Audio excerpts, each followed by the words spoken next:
Welcome back to Love and Hard Money. I'm Brian, and this is episode 21 of the podcast. Today I'm starting part 3 of our Bastiat series, reading his famous essay, The Law. If you haven't heard the first one, I recommend starting there. In the last episode, Bastiat laid out his foundation. Law exists to protect life, liberty, and property. Simple, just, defensible. In today's reading, Bastiat's going to break your heart a little bit, because he turns to what actually happens, what the law becomes when it's captured by people who want to use it for their own benefit. He calls this legal plunder, and his definition of it is one of the most elegant things I've ever read in political philosophy. He says, if the law takes from some people what belongs to them and gives it to others to whom it does not belong, then the law is being used for plunder. He also gives you a simple test to know when you're looking at legal plunder. Ask, if this act were performed by a private citizen, would it be called theft? If yes, and the only difference is that the government is doing it, then it's legal plunder. Run that test on monetary policy. If I ran a printing press in my garage and used the output to pay my bills or buy Bitcoin, I'd be arrested for counterfeiting. The Federal Reserve does it at scale, and we call it quantitative easing. Bastiat's test catches it immediately. Bitcoin, again, closes this loophole, not through better laws, but through better architecture. You can't print more Bitcoin. The protocol won't allow it. No vote, no emergency, no political consensus can change the supply cap. That's not a policy position. It's math. And math, unlike law, can't be perverted. Let's read. How has this perversion of the law been accomplished, and what has resulted from it? The law has been perverted through the influence of two very different causes: naked greed and misconceived philanthropy. Let us speak of the former. Self-preservation and development is the common aspiration of all men in such a way that if everyone enjoyed the free exercise of his faculties and the free disposition of their fruits, social progress would be incessant, uninterrupted, inevitable. But there is also another disposition which is common to them. This is to live and to develop, when they can, at the expense of one another. This is no rash imputation emanating from a gloomy, uncharitable spirit. History bears witness to the truth of it by the incessant wars, the migrations of races, sectarian oppressions, the universality of slavery, the frauds in trade, and the monopolies with which its annals abound. This fatal disposition has its origin in the very constitution of man, in that primitive and universal and invincible sentiment that urges it toward its well-being and makes it seek to escape pain. Man can only derive life and enjoyment from perpetual search and appropriation, that is, from a perpetual application of his faculties to objects, or from labor. This is the origin of property. But also, he may live and enjoy by seizing and appropriating the productions and the faculties of his fellow men. This is the origin of plunder. Now, labor, being in itself a pain, and man being naturally inclined to avoid pain, it follows, and history proves it, that wherever plunder is less burdensome than labor, it prevails, and neither religion nor morality can in this case prevent it from prevailing. When does plunder cease then? When it becomes more burdensome and more dangerous than labor. It is very evident that the proper aim of law is to oppose the fatal tendency to plunder with the powerful obstacle of collective force, that all its measures should be in favor of property and against plunder. But the law is made, generally, by one man or by one class of men. And as law cannot exist without the sanction and the support of a preponderant force, it must finally place this force in the hands of those who legislate. This inevitable phenomenon, combined with the fatal tendency that, we have said, exists in the heart of men, explains the most universal perversion of the law.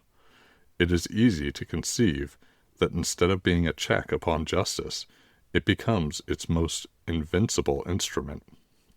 It is easy to conceive that according to the power of the legislator, it destroys for its own profit, and in different degrees amongst the rest of the community, personal independence by slavery, liberty by oppression, and property by plunder. It is the nature of men to rise against the injustice of which they are the victims. When, therefore, plunder is organized by law for the profit of those who perpetuate it, all the plundered classes tend, either by peaceful or revolutionary means, to enter in some way into the manufacturing of laws.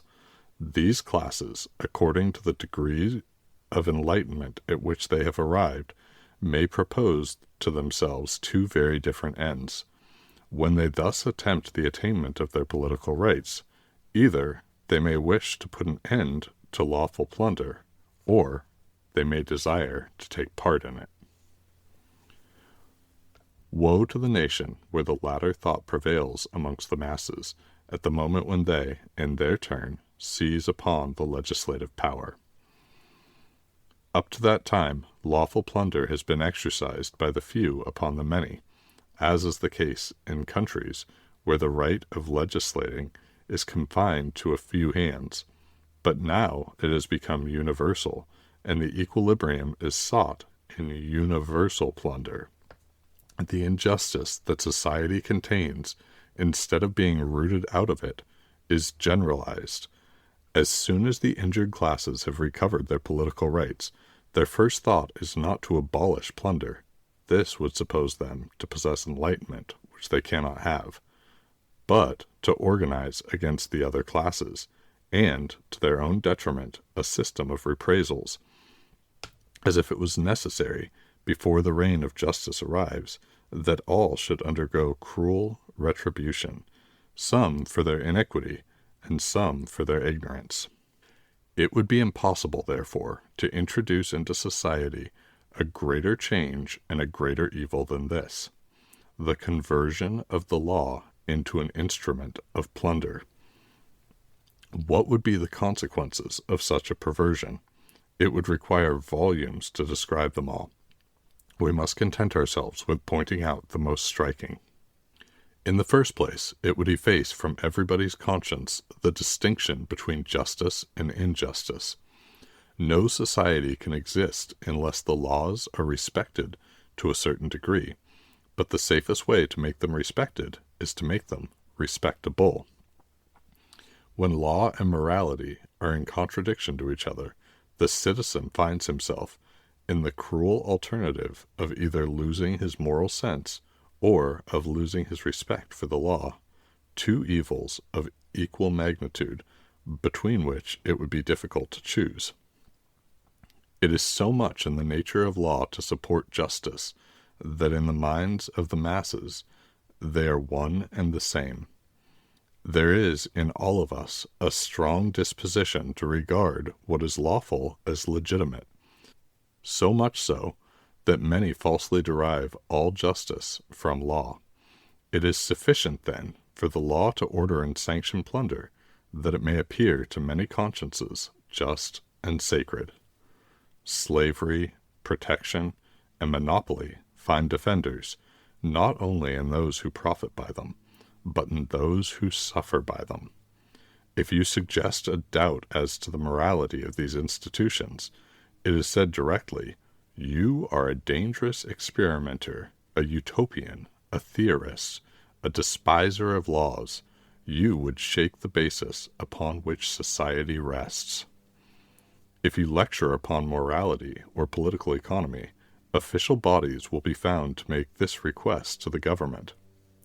that henceforth science be taught not only with sole reference to free exchange, to liberty, property, and justice, as has been the case to the present time, but also and especially with reference to the facts and legislation contrary to liberty, property, and justice that regulate French industry, that in public lecterns salaried by the Treasury, the professor abstain rigorously from endangerment in the slightest degree to the respect due to the laws now in force, so that if a law exists that sanctions slavery or monopoly, oppression or plunder in any form whatever, it must not even be mentioned, for how can it be mentioned without damaging the respect that it inspires?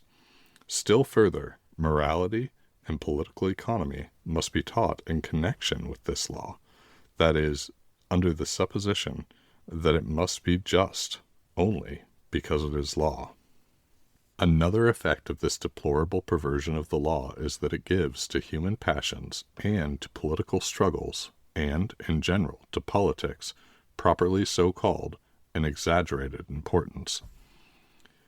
I could prove this assertion in 1,000 ways, but I shall confine myself, by way of an illustration, to bringing it to bear upon a subject which has, of late, occupied everybody's mind: universal suffrage.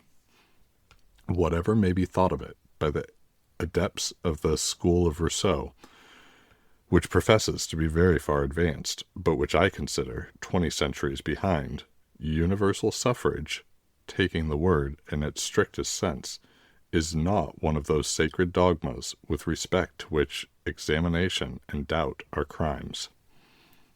Serious objections may be made to it. In the first place, the word universal conceals a gross sophism. There are, in France, 36 million inhabitants. To make the right of suffrage universal, 36 million electors should be reckoned.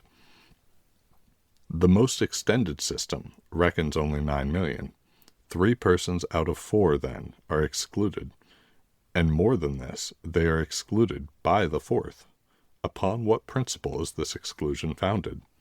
Upon the principle of incapacity.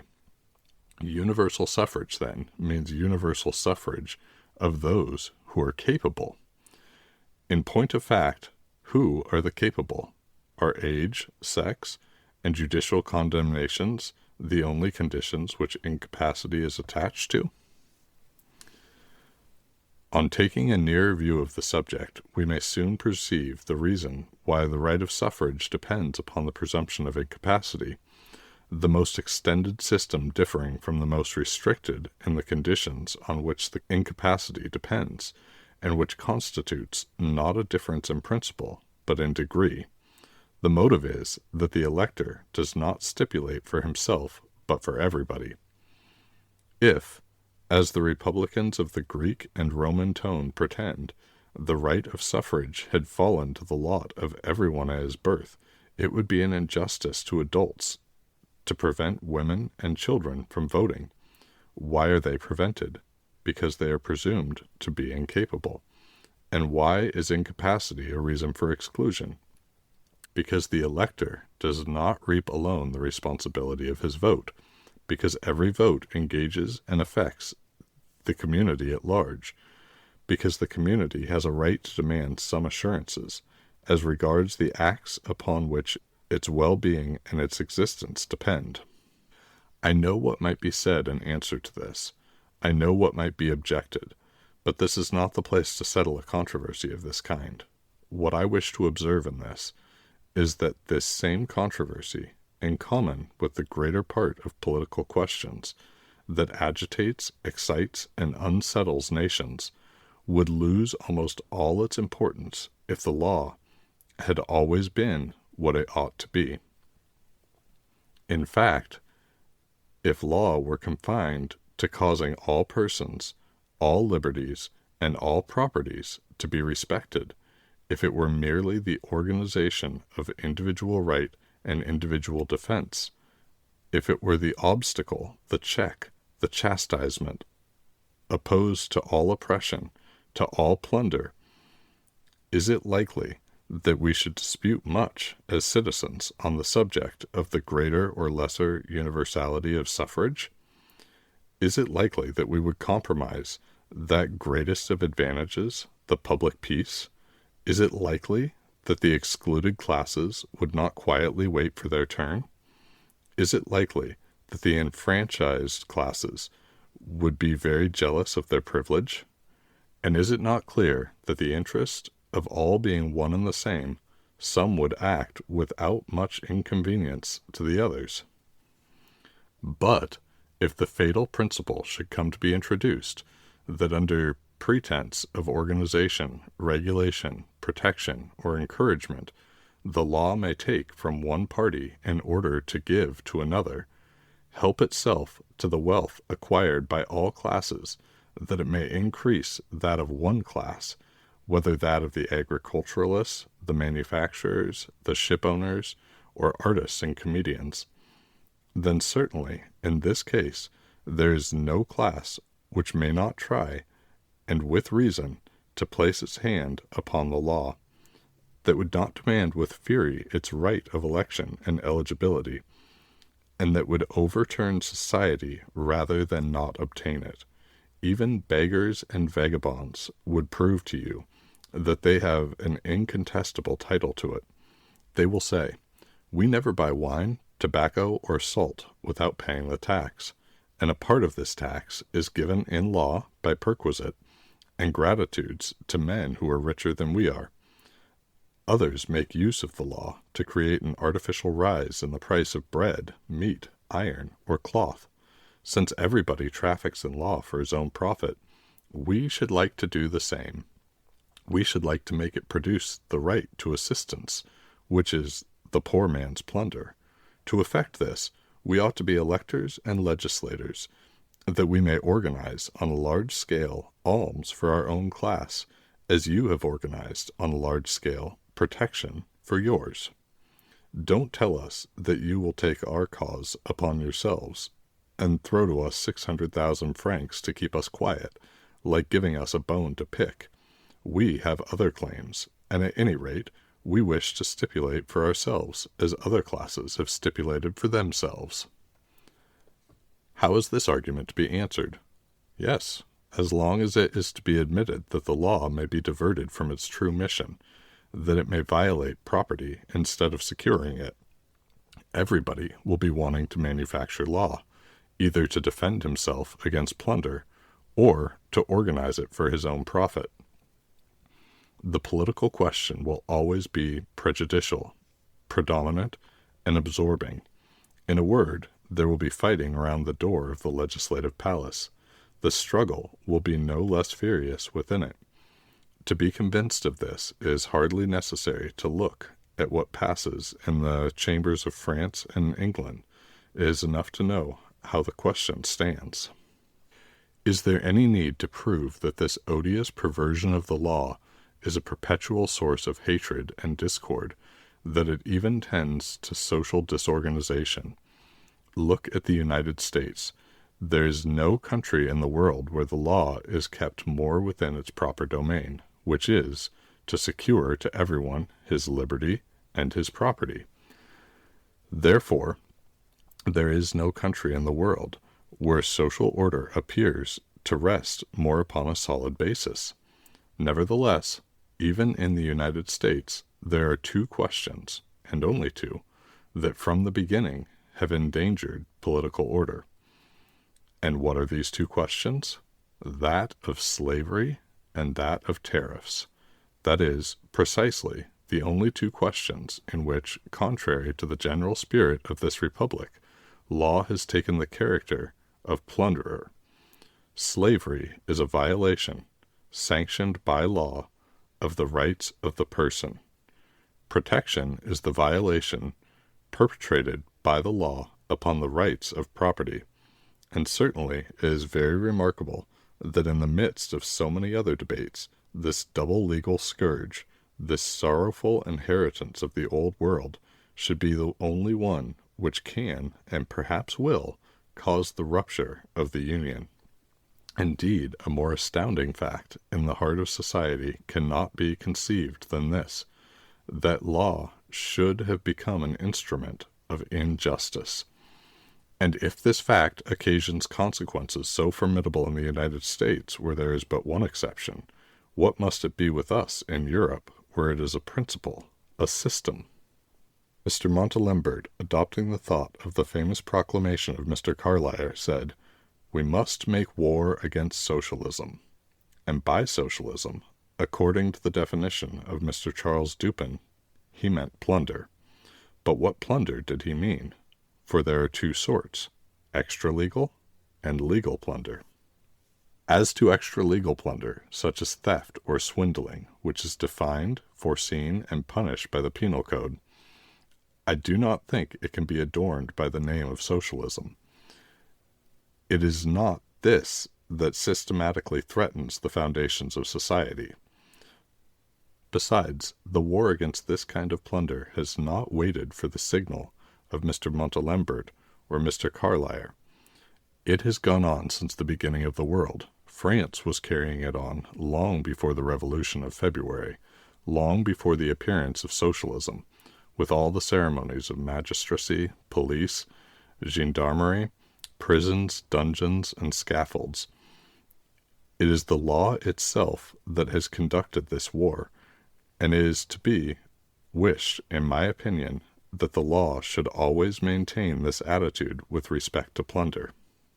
But this is not the case. The law sometimes takes its own part. Sometimes it accomplishes it with its own hands, in order to save the parties benefited the shame, the danger, and the scruple.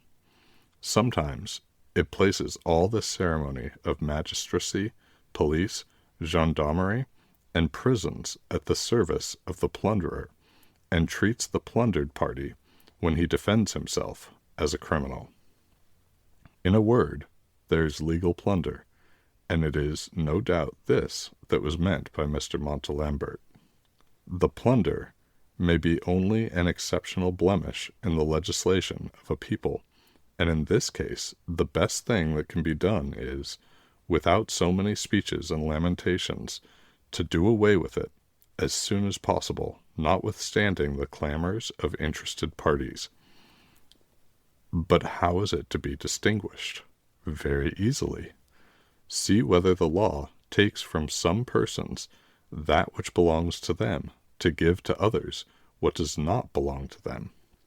See whether the law performs, for the profit of one citizen and to the injury of others, an act that this citizen cannot perform without committing a crime. Abolish this law without delay. It is not merely iniquity. It is fertile source of iniquities, for it invites reprisals, and if you do not take care of it, the exceptional case will extend, multiply, and become systemic. No doubt that the party benefited will exclaim loudly. He will assert his acquired rights. He will say that the state is bound to protect and encourage his industry. He will plead that it is a good thing for the state to be enriched, and that it may spend the more, and thus shower down salaries upon the poor workmen. Take care not to listen to this sophistry, for it is just by the systematizing of these arguments that legal plunder becomes systematized. And this is what has taken place. The delusion of the day is to enrich all classes at the expense of each other. It is to generalize plunder under the pretense of organizing it. Now, legal plunder may be exercised in an infinite multitude of ways. Hence come an infinite multitude of plans for organizations, tariffs, protection, perquisites, gratuities, encouragements, progressive taxation, free public education, right to work, right to profit, right to wages, right to assistance, right to instruments of labor, gratuity of credit, etc., etc. And it is all these plans, taken as a whole, with what they have in common, legal plunder, that takes the name of socialism. Now socialism, thus defined and forming a doctrinal body, What other war would you make against it than a war of doctrine? You find this doctrine false, absurd, abominable. Refute it. This will be all the easier, the more false, absurd, and abominable it is.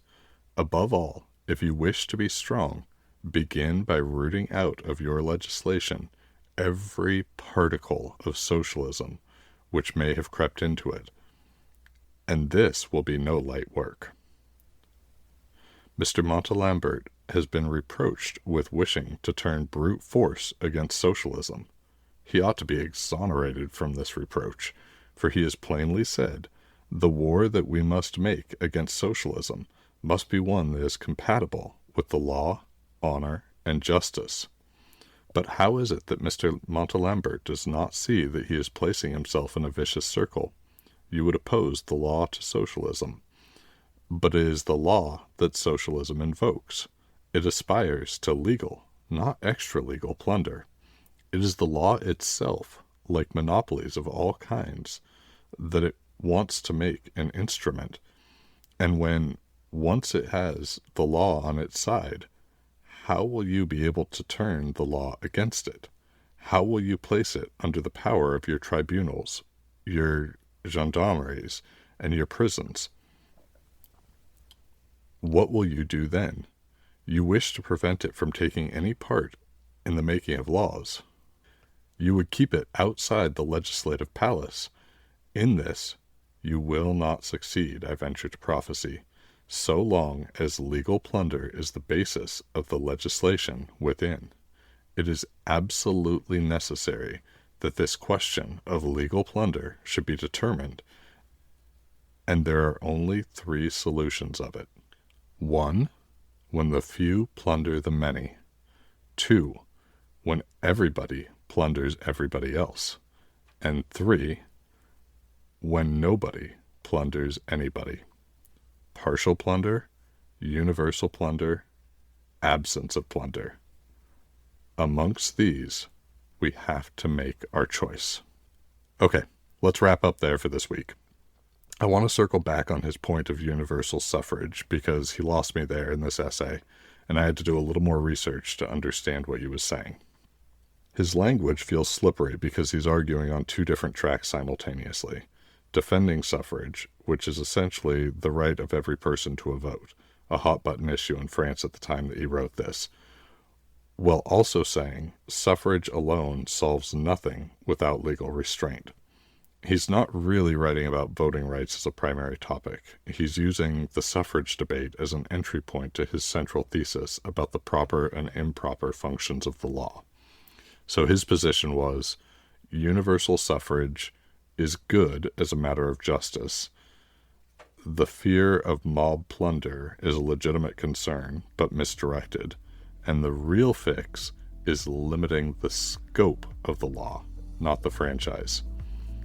This is similar to the way Bitcoiners say, fix the money, fix the world. It's not about voting harder for who should control the money printer. The problem is that the money printer exists in the first place. All right. This has been Love and Hard Money. I'll be back next week to continue this series. If you want to skip ahead, the law is available for free, along with a ton of other great books and resources at mises.org, mises.org. Thanks for listening.